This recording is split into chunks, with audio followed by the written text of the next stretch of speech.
Ukash Turbasi. Ukasha. Ukasha Turbasi. Burada. Doğru sonra Ukasha bak.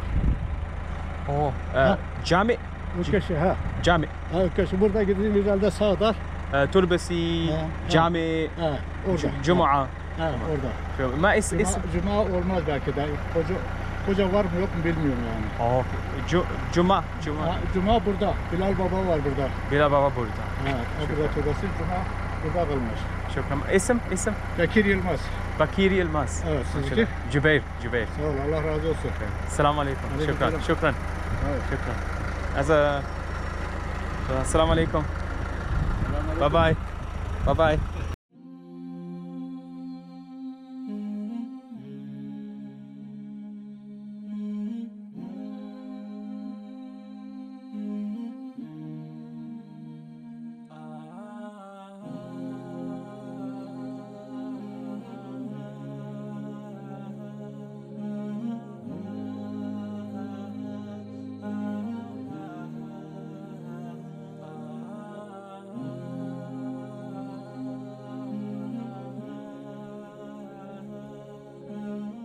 Ukasha ibn al-Mihsan may not be a name that comes to mind when exploring the lives of the companions of the Prophet ﷺ, but this doesn't mean his story isn't significant. Whilst you may have come across his name only once or twice in the seerah, his legacy and life lessons he left behind are timeless.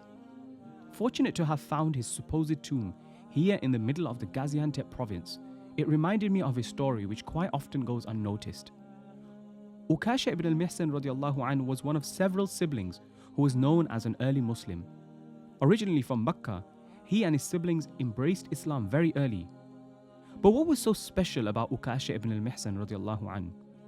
To find out, we have to look back at a hadith which involved a question that he asked the Prophet sallallahu alaihi wasallam.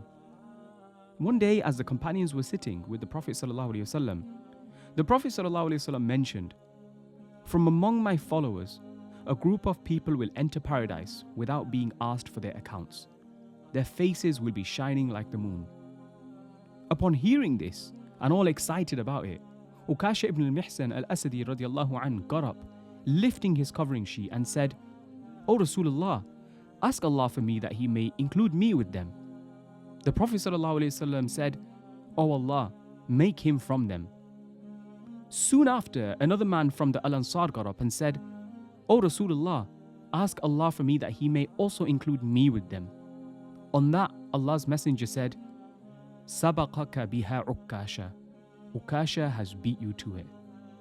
For this very reason, he was known as the one who came first, a forerunner, and in fact his name soon became a label to refer to someone who comes first in something. He is a man who was given the glad tidings of entering Jannah with no accountability or reckoning.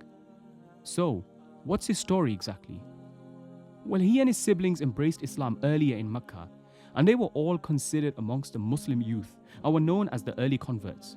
His sister, who was known as Qais, is amongst one of the first women to become Muslim, and her lifespan surpassed many companions as she lived to be over 100 years old, and therefore also became a hadith narrator who narrated to the Tabi'een.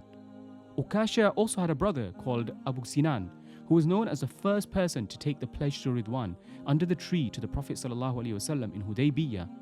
He also has two brothers, Amr ibn al-Mihsan and Wahab, but unfortunately not much is known about them. Ukasha ibn al-Mihsan radiallahu anhu was a well-rounded person who was not short of anything.